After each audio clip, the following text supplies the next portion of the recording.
Hey there, YouTube family. Welcome back to another quick and practical tutorial. Today, we're tackling how to add events to your SharePoint site in 2025. If you're managing a team, organizing meetings, or just keeping track of important dates, SharePoint's event features are a game changer.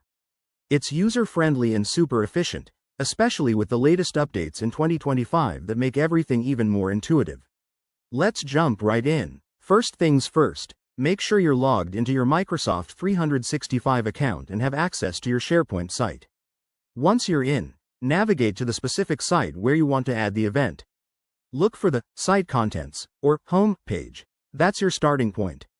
Next, head over to the Events, or Calendar app. In 2025, SharePoint has streamlined this, so you might see a dedicated section right on the dashboard. If it's not there, click on Add an App and search for Calendar to integrate it. Now, to create a new event, simply click the New or Add Event button. You'll be prompted to fill in the details.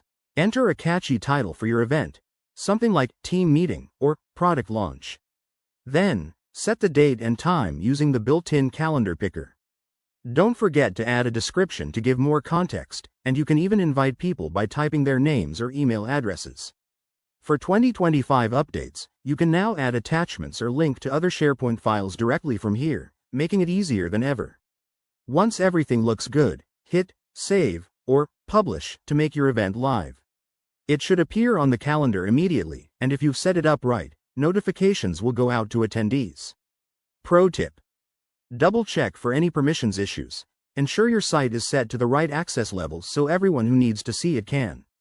And just like that, you've mastered adding events to SharePoint.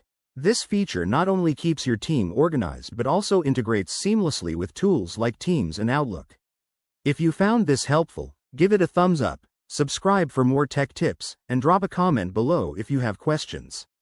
Thanks for watching, and I'll see you in the next video.